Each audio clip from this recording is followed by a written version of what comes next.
Welcome back to SYCL360. We're excited to bring you our 5th podcast. This SYCL360 edition has 3 sections. First, Dr. Helen Olson will be talking about AACC award opportunities for SYCL members. Take advantage of the multiple award opportunities through AACC, some of which may assist you in attending the AACC annual meetings. The second podcast is a clinical case about an unexpected hemoglobin A1C result from the journal Clinical Chemistry. This case is presented by the first author of the study, Dr. Alina Sofrunescu. Alina is a clinical chemistry fellow and SYCL member from the Medical University of South Carolina. The third and final section is by Drs. Nicole Corpy-Steiner and Mohammed Al-Ghul. Nicole will be discussing the AACC's Critical and Point-of-Care Specialized Scientific Division.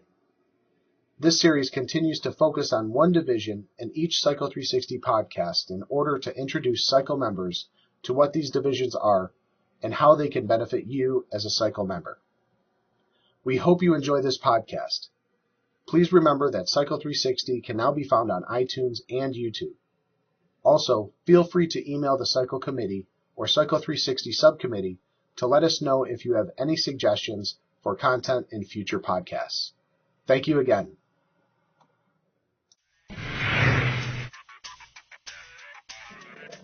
In this section of the podcast, I will be highlighting awards that are of particular interest to SYCL members.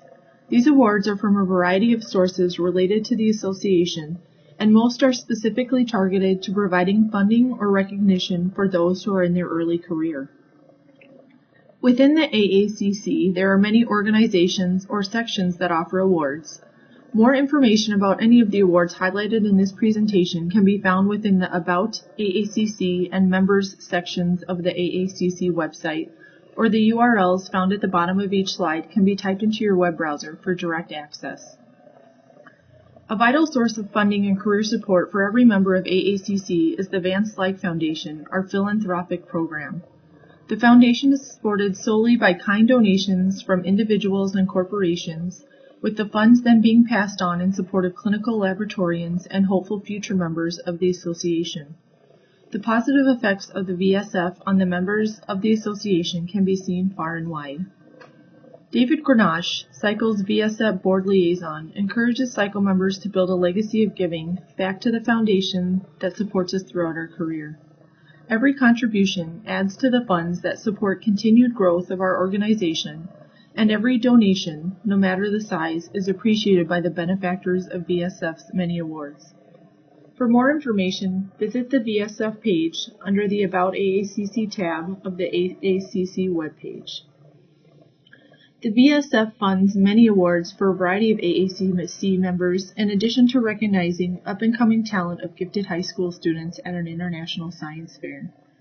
The awards in red are of particular interest to SYCL members and will be discussed in the next slides.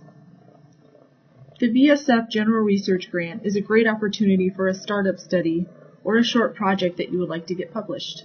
This annual award is based on the impact funding can have on the project's success and the applicant themselves. The application requires just a one-page description of the project and a detailed budget justification. This is a great award for fellows as well as early career investigators. Our Slyke Foundation also sponsors a triad of programs targeted towards undergraduate and graduate level students and postdoctoral fellows. The first is a student poster competition. All participants in the Student Awards program present a short summary of their poster to 3 judges, and those with the top 3 combined scores win cash prizes and recognition at the annual meeting SYCL reception. The top 4 abstracts submitted for the VSF Student Awards program are chosen for oral presentation at a special session of the annual meeting.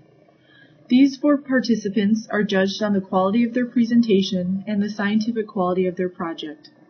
All 4 are awarded cash prizes and are recognized at the SYCL reception. The last component of the VSF Student Awards program is the domestic travel grants. These grants help with travel expenses for students and fellows to make annual meeting attendance more affordable.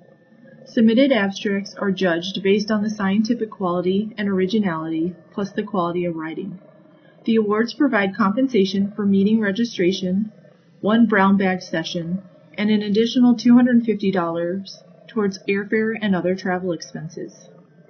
To apply for the VSF Poster and Oral Awards and Student Travel Grants, an applicant must be the lead author of an abstract. The appropriate box for the Student Awards program should be checked during the annual meeting abstract submission process. Additionally, a letter of request to participate in the competitions that provides confirmation of student status from an advisor is required. Make sure to look for full details on the application process in the VSF Awards and Grants section of the AACC webpage. The association gives out multiple awards each year, including an award for outstanding contributions by a young investigator. Any AACC member or group of members, such as a local section, division, or committee, may submit nominations for an award. The nominee must have been the principal investigator or author of the research, rather than one of many collaborators. As the name of the award implies, the Young Investigator Award recognizes and encourages the professional development of a young investigator who has demonstrated exceptional scientific achievements early in his or her career. A newly established association award is intended to help non-doctoral members attend an AACC meeting. The Helen Free Award grants the recipient $2,000 to attend one meeting during the award year and is awarded based on need and the impact of attendance on the applicant's career. This is a great award for young medical technologists or students. The NACB is AACC's Academy. One of two NACB awards of interest for SYCL members is the George Granis Award for Excellence in Research and Scientific Publication by a Young Investigator. Current or recent students and fellows can be nominated by their mentors through a letter outlining their accomplishments and publication list. The award winner receives a plaque, honorarium, and a guest lectureship opportunity at a meeting of the co-sponsors, the Ohio Valley Local Section. The NACB Distinguished Abstract Awards Program recognizes the best of all submitted annual meeting abstracts. Last year, 30 abstracts were chosen from 742 abstracts submitted for presentation at the daily meeting poster sessions. All submitted abstracts are automatically considered for NACB Abstract Awards, and winners receive a blue ribbon to display with their poster during presentation at their assigned session. SYCL itself offers awards through kind sponsorships by the VSF and others. The SYCL Service Award recognizes a SYCL member who has dedicated time to the AACC through voluntary service. Each year's award winner is recognized at the SYCL annual meeting reception and is presented an honorary plaque. SYCL domestic travel grants are made possible through the kind donations of the VSF, several AACC local sections, and industry. These need-based grants provide $2,000 to offset expenses required to attend the annual meeting. Applicants must be SYCL members, and those who are actively participating in the meeting through oral and poster presentations are given preference. Full details of the application process, which requires letters from the applicant and a colleague or mentor, can be found on SYCL's webpage. Additional awards for younger members are given by AACC's local sections and divisions, some of which are listed here. To apply, you must indicate your interest in having your abstract considered for each ward by checking the appropriate boxes during abstract submission. Good luck to all who apply.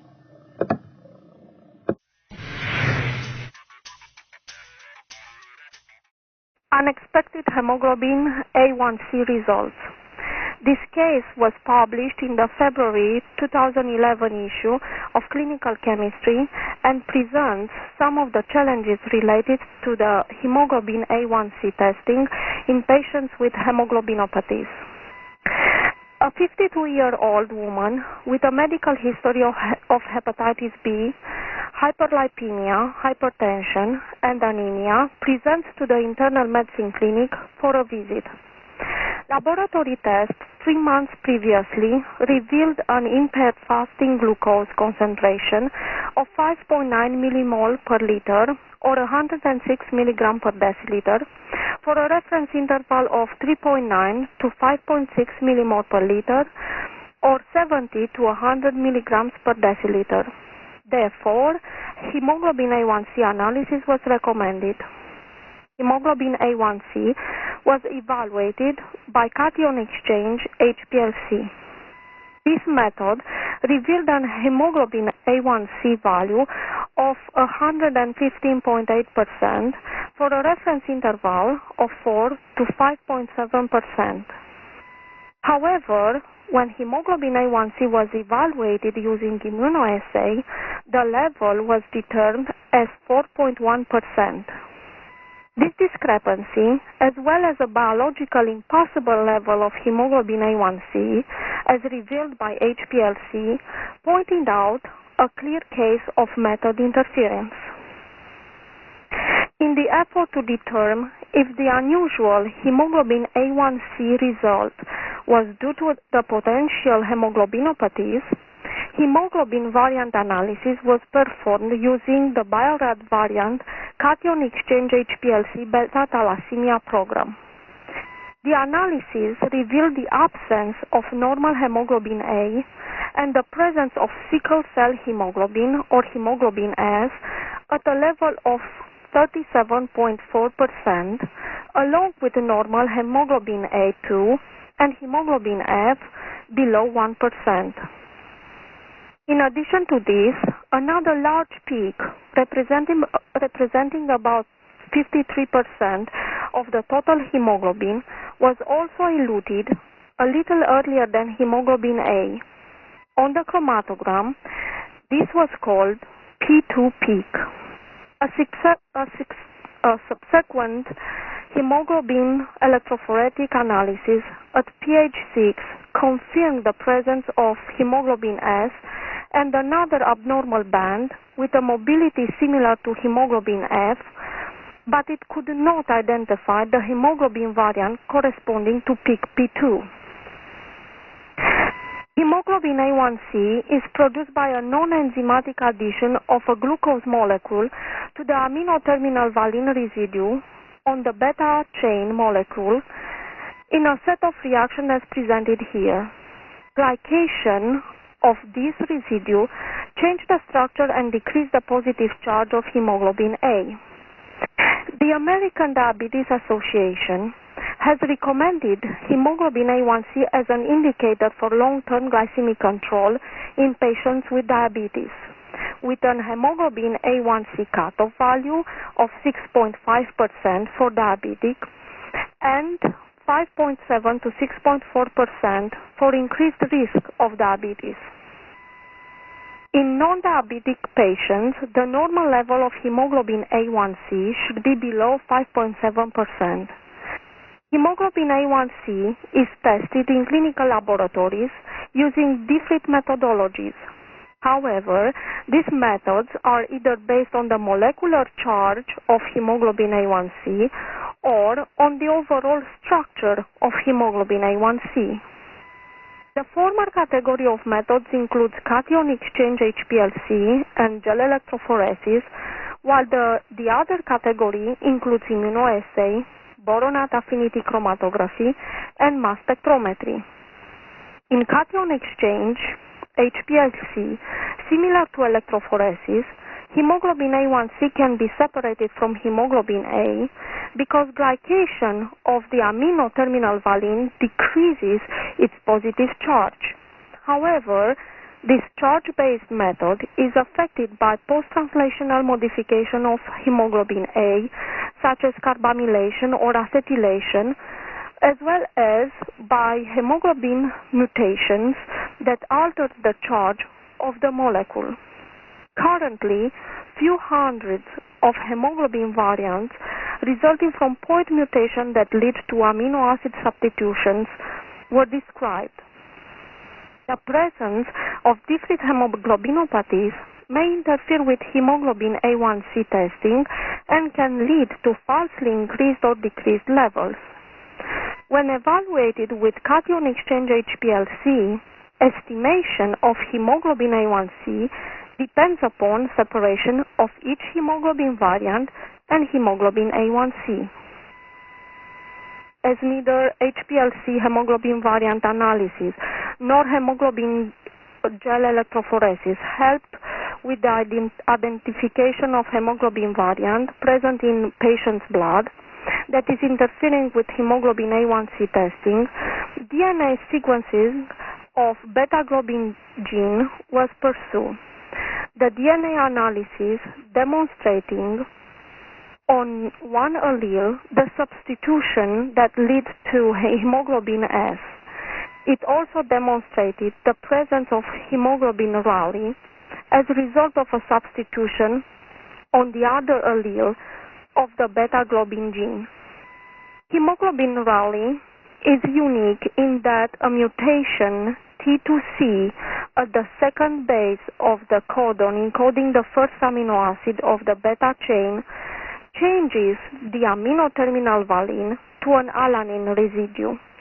This substitution in itself would not induce any change in the hemoglobin A charge, but the new amino terminal alanine is immediately acetylated to acetylalanine soon after translation. This acetylation decreases the positive charge of the molecule to a level similar to that of hemoglobin A1C. Hemoglobin A1C testing in the presence of hemoglobin Raleigh presents few challenges. When tested with cation exchange HPLC, hemoglobin Raleigh interferes with hemoglobin A1C testing due to its chemistry. As hemoglobin Raleigh is acetylated, its charge is virtually the same as that of hemoglobin A1C. Therefore, the retention time of hemoglobin A1C and hemoglobin Raleigh are identical, and they are both eluted within the same window. Thus, hemoglobin Raleigh produces a falsely increased hemoglobin A1C. Due to the substitution of the amino terminal valine residue of the beta chain, hemoglobin Raleigh cannot be glycated. Therefore, it cannot be recognized by the antibody in the immunoassay. When hemoglobin A1C is assessed in the presence of hemoglobin Raleigh, its level is underestimated, as the calculation of hemoglobin A1C level assumes that all hemoglobins can be glycated. In the case of this patient, only amino terminal valine residue of the beta chain of hemoglobin S is glycated, and the result of immunoassay reflects in fact the level of hemoglobin S1C. When hemoglobin A1C is assessed using boronate affinity chromatography, the level is also underestimated, as the amino terminal acetylalanine in the hemoglobin Raleigh beta chain cannot be glycated, and therefore hemoglobin Raleigh has a decreased affinity for boronate column, although the column can still interact with other glycated residues. For patients with hemoglobin Raleigh, hemoglobin A1C testing with mass spectrometry would lead to correct results due to the fact that this AACC reference method is unaffected by the presence of any genetic or chemical modification of the hemoglobin A molecule. However, in the case of this patient, mass spectrometric evaluation of hemoglobin A1C would still be useless unless this method would be able to measure both hemoglobin S as well as hemoglobin S1C, as the patient does not have hemoglobin A at all. Hemoglobin A1C testing and interpretation of the results can be challenging in the presence of other hemoglobinopathies. Therefore, hemoglobin A1C results should be interpreted with caution and should take into account patient's medical history and other lab results.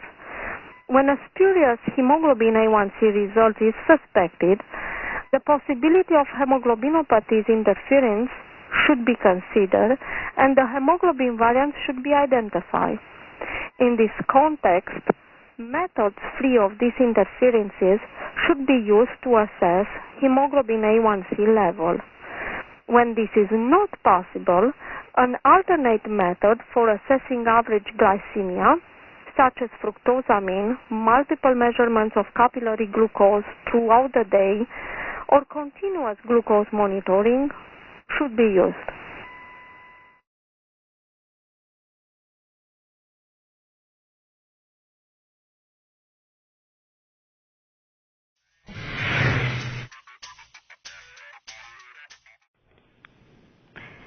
Hi, in this section of the SYCL360 podcast, we will be focusing on the AACC scientific divisions.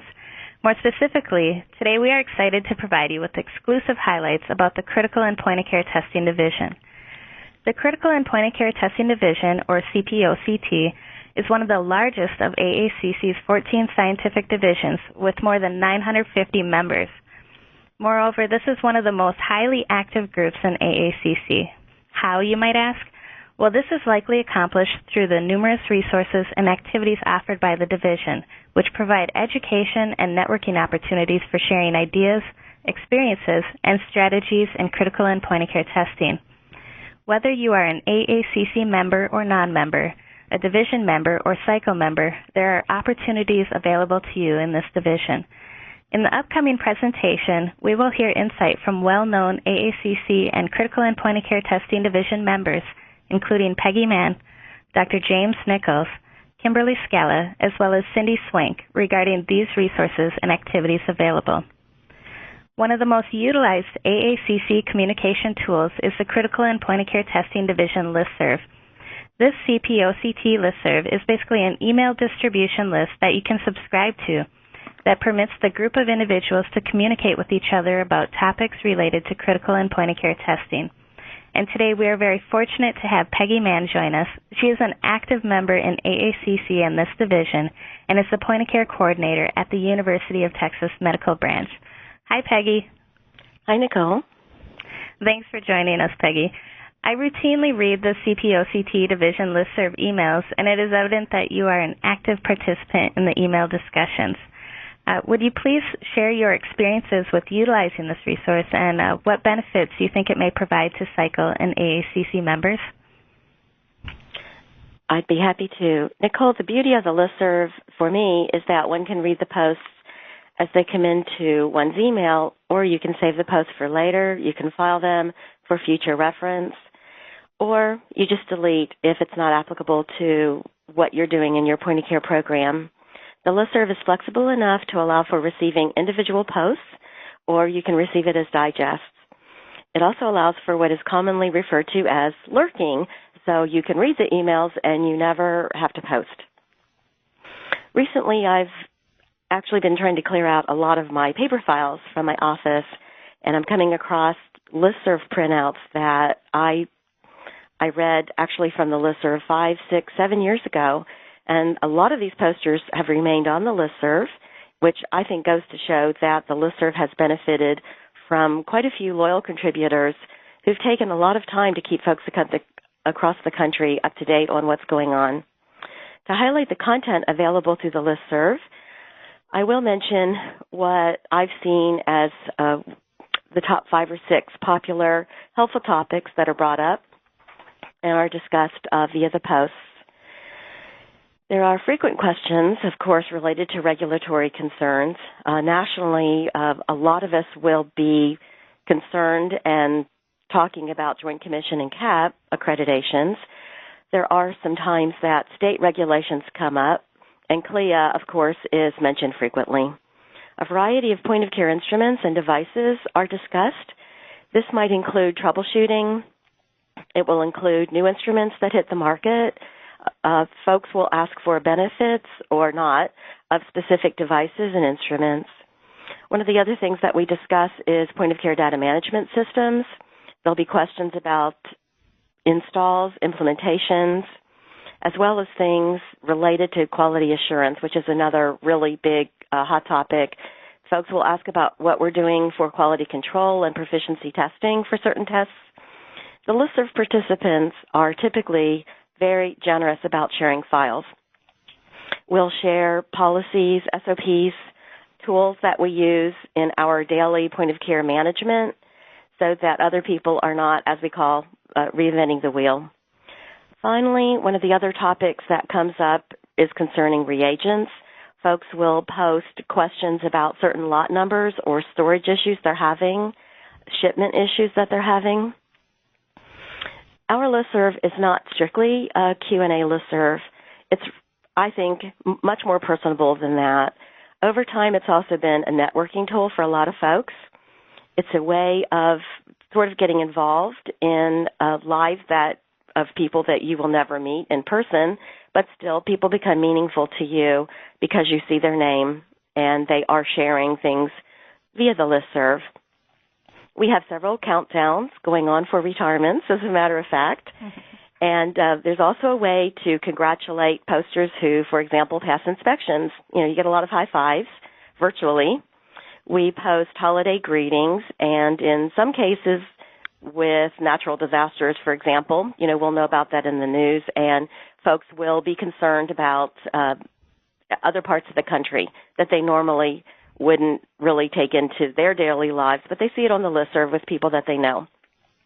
We also do sometimes Friday joke telling, and we'll share stupid questions that we get, and folks kind of laugh about that on Friday afternoons sometimes. Nicole, if a listener is interested in joining the Critical and Point-of-Care Testing Division listserv, it's really quick and easy to get on. You log on to the AACC website. You select Resource Centers tab, which will bring up the AACC listserv link on the left-hand sidebar. You click on the AACC listserv link, and a list of available listservs will appear. Then what you want to do is click on the desired listserv to subscribe. Wow, Peggy, that was great. It's really great to hear your insight regarding the listserv and how helpful this resource can be to all of its readers and participants. Peggy, I understand that you have also been a key leader in the development and management of the point-of-care coordinator to point-of-care coordinator mentoring program. Would you please provide us a little background about this program and how it may help SYCL members or new and upcoming point-of-care coordinators? Yes, I very much appreciate this time, Nicole, to highlight our point-of-care to point-of-care coordinator to coordinator mentoring program. Actually, both Cindy Swank and Kim Scala, who are going to be on this call later, are both mentors. They have been for several years, and I greatly appreciate both of them sticking it out. We're going into our 5th year. Our program partners new point-of-care coordinators with volunteer, experienced point-of-care coordinators in a one-to-one mentoring partnership. From feedback of mentees when I've done assessments of our program, the program has been very productive and very successful, according to the mentees. The idea of putting together a mentoring program actually came to me when I served on the executive board of this division as a member at large. Paul Drazio was the chair at the time, and he agreed that it was worth doing a pilot program. At the time, I found no other lab-related mentoring program available that we could use as a model.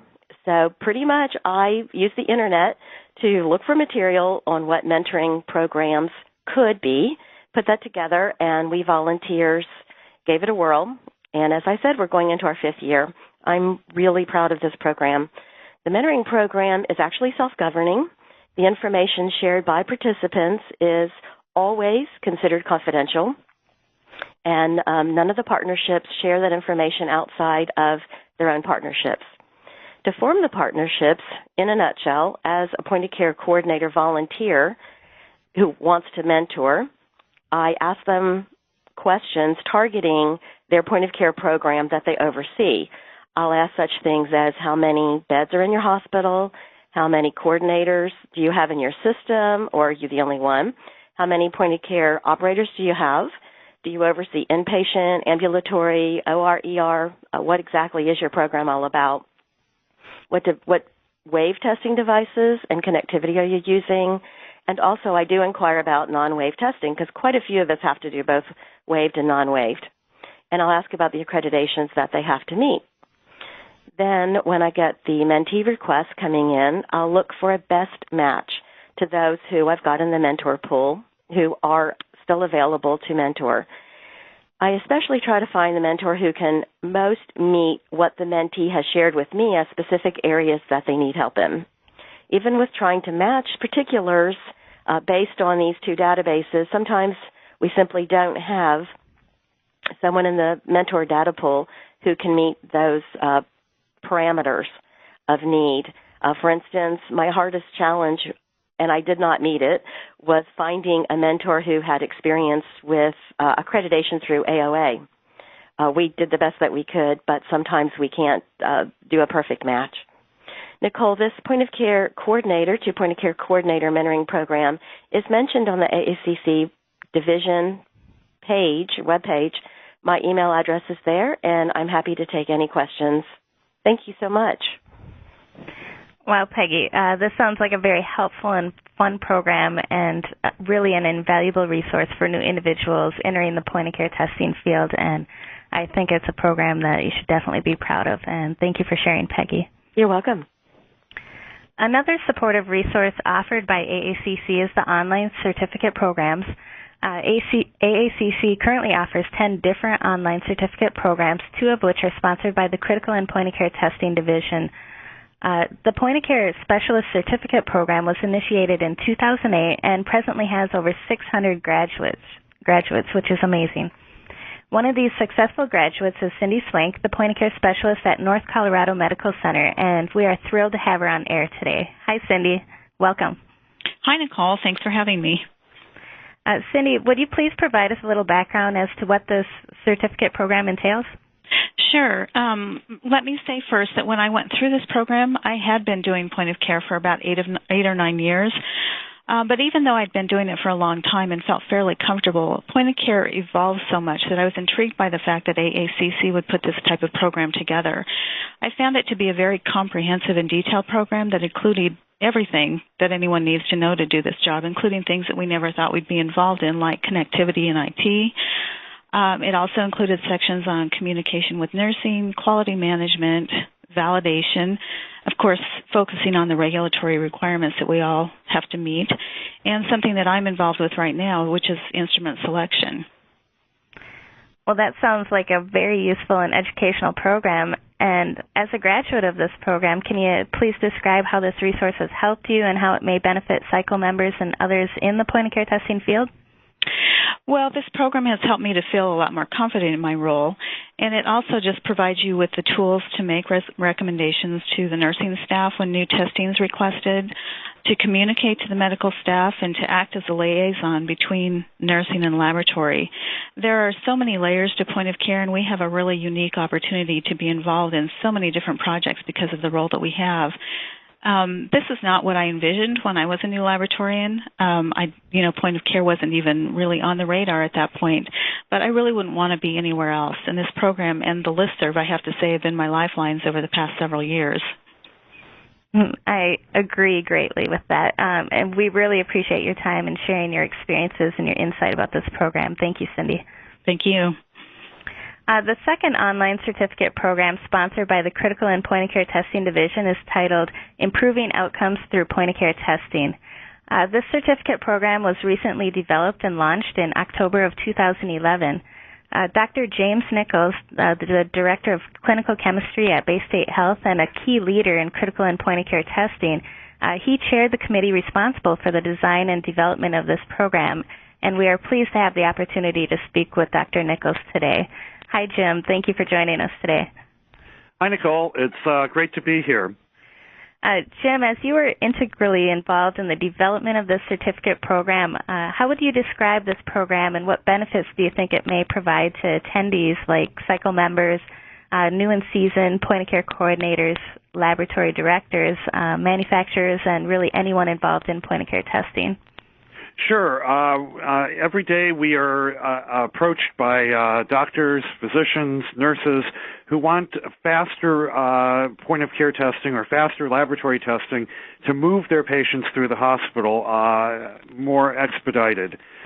This certificate program really provides that link between the literature and improvements in patient outcomes. So the National Academy of Clinical Biochemistry's Laboratory Medicine Practice Guideline, Evidence-Based Practice for Point-of-Care Testing, is really profiled and highlighted in the certificate program. And in that LMPG, basically the group pulled together the literature that linked point-of-care testing to patient outcome and synthesized the literature and made recommendations on best practice use of point-of-care testing in hospital settings and outpatient use. So recent hot topics, areas that are covered by the certificate program are really renal testing or point-of-care for creatinine, implementation outcomes for point-of-care in the emergency department. We have use of point-of-care for cardiac markers, CKMB and troponin. Use of point-of-care in both the diagnosis and management of infectious disease, and improvements of the standard of care for disaster medicine.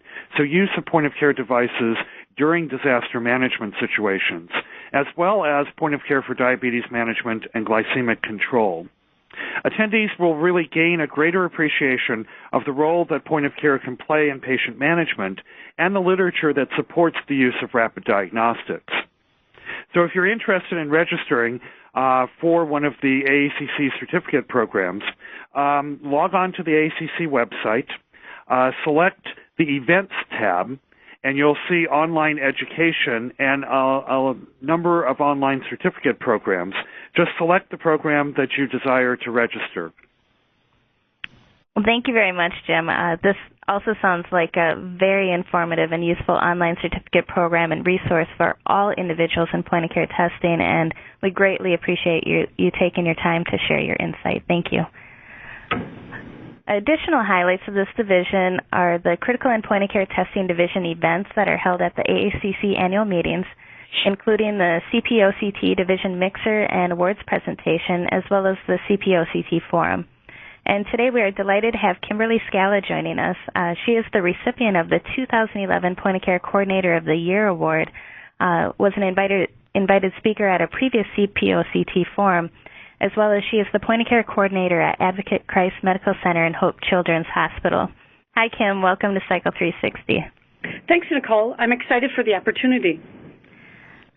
Kim, as an active member in the CPOCT division, would you please provide a brief description of these events at the AACC meeting and how participation at these events may benefit individuals in the point-of-care testing field?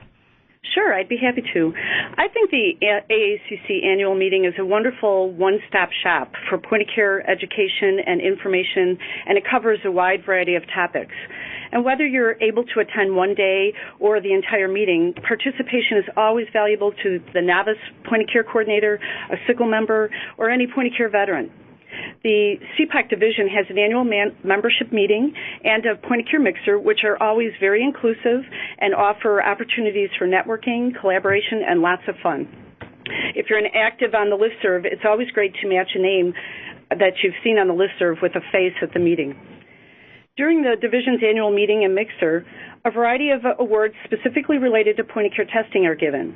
These include one for Point-of-Care Coordinator of the Year, one for the Best Annual Meeting Abstract in recognition of outstanding research in critical and point-of-care testing, and, of course, the Slyke Foundation Research Grant Award, and that's given to study outcomes of point-of-care testing. The annual CPOCT Forum is generally a morning session where experts address timely topics related to point-of-care testing. The forum also provides another opportunity to network with your peers, see some friendly faces that you only see once a year at the annual meeting, and it's always a great place to find solutions to point-of-care issues and helping that way to improve patient outcomes for our hospital settings. This is an increasing focus for us all, as Dr. Nichols mentioned.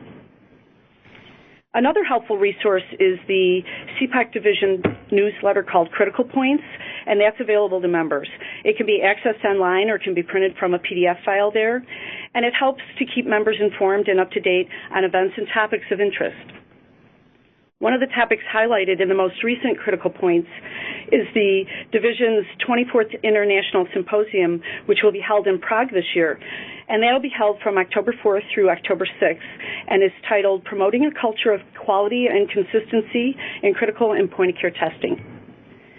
The keynote speaker this year is Dr. Maurice O'Kane, and make sure to mark your calendars as the abstract submission deadline is May 1st for 2012, and more details can be found at the AACC.org website. Thank you, Kim. That was a wonderful overview of the division meeting events and additional resources available. And I would like to again thank all of our speakers today, including Peggy Mann, Dr. James Nichols, Kimberly Scala, as well as Cindy Swank, for sharing their experiences, expertise, and insight into many of the critical and point-of-care testing resources and activities available. Thank you all again. You're very welcome. Thank you. Thank you.